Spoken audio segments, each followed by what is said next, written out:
Hello everyone, मेरा नाम सनी शर्मा और मैं स्वागत करता हूं आप सभी का एस्पायर एकेडमी के daily facts and current affair programme पर।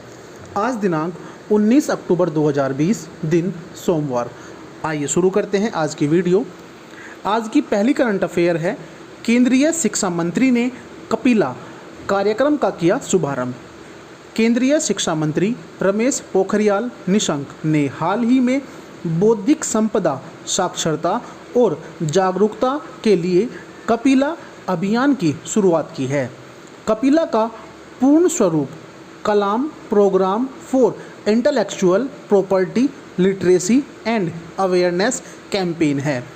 यह दिवस पूर्व राष्ट्रपति डॉक्टर APJ अब्दुल कलाम की 89वीं जयंती के उपलक्ष्य में शुरू किया गया है। अभियान के माध्यम से सरकार एक आविष्कार के पेटेंट के महत्व के बारे में शैक्षिक कार्यक्रमों के माध्यम से जागरूकता फैलाएगी, ताकि भारत को आत्मनिर्भरता की ओर ले जाया जा सके। क्षेत्र में जागरूकता को बढ़ावा देने के लिए मंत्रालय ने 15 से 23 अक्टूबर के सप्ताह को बौद्धिक संपदा साक्षरता सप्ताह के रूप में मनाने का निर्णय लिया। सिस्टम के बारे में जागरूकता और पेटेंट के लिए आवेदन करने की प्रक्रिया के महत्व के बारे में विभिन्न जागरूकता कार्यक्रमों का आयोजन किया जाएगा। आज के दिन की एक अन्य करंट अफेयर है, सुप्रीम कोर्ट ने पराली जलाने से रोकने के लिए किया नए आयोग का गठन। भारत के मुख्य न्यायाधीश शरद अरविंद बोबडे के नेतृत्व में सर्वोच्च न्यायालय की एक खंडपीठ 3 राज्यों हरियाणा, पंजाब और उत्तर प्रदेश के किसानों द्वारा पराली जलाने की घटनाओं की निगरानी और रोकथाम के लिए सर्वोच्च न्यायालय के पूर्व न्यायाधीश मदन बी लोकुर की एक सदस्यीय समिति का गठन किया है।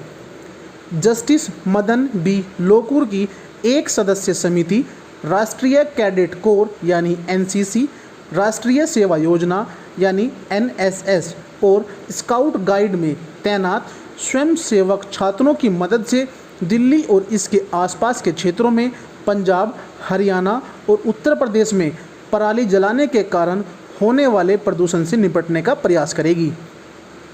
इस संबंध में तैयार की गई योजना के अनुसार स्वयंसेवक छात्र 3 राज्यों में राजमार्गों और अन्य क्षेत्रों में गश्त करेंगे और यह सुनिश्चित करेंगे कि खेतों में आग न लगे। सर्वोच्च न्यायालय ने कहा कि 3 राज्यों में मुख्य सचिव इस समिति को आवश्यक सुविधाएं प्रदान करेंगे और छात्र स्वयंसेवकों के लिए पर्याप्त परिवहन की व्यवस्था करेंगे। आज के दिन की एक अन्य करंट अफेयर है, जम्मू और कश्मीर के उपराज्यपाल ने माई टाउन माई प्राइड कार्यक्रम की घोषणा की। जम्मू और कश्मीर के उपराज्यपाल मनोज सिन्हा ने घोषणा की कि सरकार 19 अक्टूबर से माई टाउन माई प्राइड नामक आंदोलन शुरू कर रही है, जो शहरी क्षेत्रों में बैक टू विलेज कार्यक्रम की तर्ज पर शासन प्रदान करने के लिए है। यह कार्यक्रम ऑन द स्पॉट शिकायत निवारण, जनता तक सेवाओं की जल्द डिलीवरी और जन केंद्रित परियोजनाओं का तेजी से निष्पादन भी सुनिश्चित करेगा। माई टाउन माई प्राइड कार्यक्रम domicile, SC, ST, RBA, ALC, OBC प्रमाण पत्र, राजस्व सेवाओं जैसे दस्तावेज के समयबद्ध वितरण का अनुमान लगाता है। यह कार्यक्रम पेंशन, छात्रवृत्ति, PMAY, KCC, स्वास्थ्य स्वर्ण कार्ड, लाडली बेटी आदि जैसी विभिन्न कल्याणकारी योजनाओं के लाभों की समयबद्ध डिलीवरी भी सुनिश्चित करेगा। आज के दिन की एक अन्य करंट अफेयर है, सर्वश्रेष्ठ और द्वितीय सर्वश्रेष्ठ कमान अस्पतालों के लिए रक्षा मंत्री ट्रॉफी प्रदान की गई। रक्षा मंत्री श्री राजनाथ सिंह ने हाल ही में सशस्त्र सेना चिकित्सा सेवा के सर्वश्रेष्ठ और द्वितीय सर्वश्रेष्ठ कमान अस्पतालों को वर्ष 2019 के लिए रक्षा मंत्री ट्रॉफी प्रदान की। कमान अस्पताल वायुसेना बेंगलुरु और कमान अस्पताल पूर्वी कमान कोलकाता को क्रमशः 2019 के लिए सर्वश्रेष्ठ और द्वितीय सर्वश्रेष्ठ कमान अस्पताल के रूप में चुना गया। आज के दिन की एक अन्य करंट अफेयर है शशि थरूर द्वारा लिखित द बैटल ऑफ बिलोंगिंग नामक पुस्तक का विमोचन। प्रसिद्ध लेखक और राजनीतिज्ञ शशि थरूर अपनी नई किताब द बैटल ऑफ बिलोंगिंग का विमोचन नवंबर 2020 में करने के लिए तैयार हैं। यह पुस्तक एलेफ बुक कंपनी द्वारा प्रकाशित की गई है। शशि थरूर ने इस पुस्तक को दुनिया भर में और विशेष रूप से भारत में राष्ट्रवाद के सिद्धांत, विकास और अभ्यास का वर्णन किया है। यह पुस्तक उनकी पुस्तक व्हाई आई एम हिंदू का विस्तार स्वरूप है। आज के दिन की एक अन्य करंट अफेयर है रिसर्च के क्षेत्र में सबसे अधिक 336 पेटेंट दर्ज कराकर चंडीगढ़ यूनिवर्सिटी देश में सबसे अव्वल। चंडीगढ़ विश्वविद्यालय घंडुआ एक साल में सबसे अधिक संख्या में पेटेंट भरने के लिए भारत में शीर्ष विश्वविद्यालय के रूप में उभरा है। उन्होंने 336 पेटेंट भरे हैं। वर्ष 2018-19 के लिए वार्षिक रैंकिंग हाल ही में office of controller general of patents design and trademark Bharat सरकार द्वारा जारी की गई थी, जिसमें अकादमिक संस्थान और बहुराष्ट्रीय कंपनियां शामिल हैं। भारत सरकार द्वारा जारी बौद्धिक संपदा भारत वार्षिक रिपोर्ट के अनुसार समग्र पेटेंट फाइलिंग श्रेणी में 27 भारतीय प्रौद्योगिकी संस्थान यानी आईआईटी ने सामूहिक रूप से 557 पेटेंट दर्ज किए हैं और तालिका में सबसे आगे है। लेकिन एक साल में दायर 336 पेटेंट के साथ चंडीगढ़ विश्वविद्यालय सबसे बड़ी संख्या में पेटेंट दायर करने वाली अग्रणी अकेली संस्था बनकर उभरी है, जिसके बाद टाटा कंसल्टेंसी सर्विसेज यानी TCS में 239 patent application, counselling of scientific and industrial research यानी CSIR में 202 एप्लीकेशन और Bharat heavy electricals limited BHEL में 173 एप्लीकेशन हैं। आज की करंट अफेयर में इतना ही। आइए बात करते हैं देश और दुनिया के इतिहास में घटित आज के दिन की प्रमुख घटनाएं।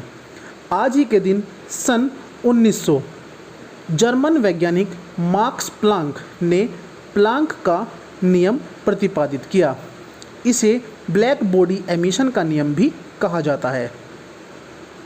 आज ही के दिन सन 1920 स्वाध्याय परिवार के संस्थापक पांडुरंग शास्त्री अठालवे का महाराष्ट्र में जन्म हुआ।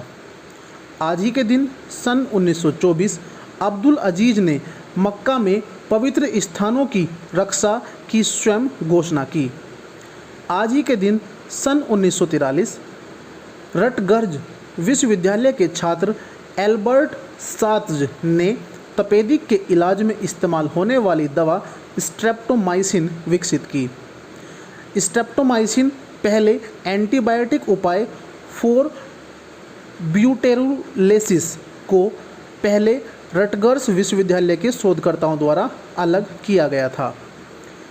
आज ही के दिन सन 1943 में मित्र देशों के विमानों ने मालवाहक जहाज सिन्फ्रा को डुबो दिया, जिसमें 2000 से अधिक लोग मारे गए, जिनमें से ज़्यादातर इतालवी POW थे। आज ही के दिन सन 1950 मदर टेरेसा ने कोलकाता में मिशनरी ऑफ चैरिटीज़ की स्थापना की। Mother Teresa Roman Catholic nun थी, जिनके पास भारतीय नागरिकता थी। आज ही के दिन सन 1956 में रूस और जापान ने हस्ताक्षर कर दोनों देशों के बीच 1945 से चले आ रहे युद्ध को आधिकारिक रूप से समाप्त किया। आज ही के दिन सन 1970 भारत में निर्मित पहला MiG-21 विमान भारतीय वायुसेना में शामिल किया गया।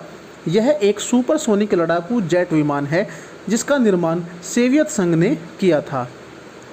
आज ही के दिन सन 2005 में तूफान विल्मा 882 M बार के न्यूनतम वायुमंडलीय दबाव के साथ सबसे तीव्र अटलांटिक तूफान बन गया।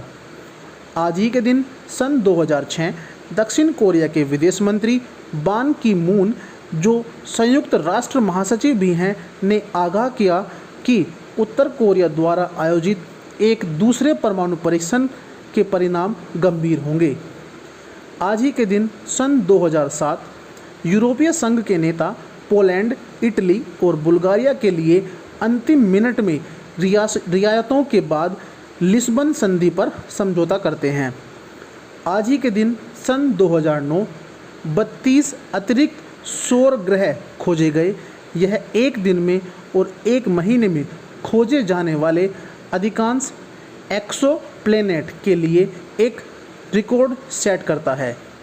आज के हमारे daily facts and current affair programme में इतना ही। धन्यवाद।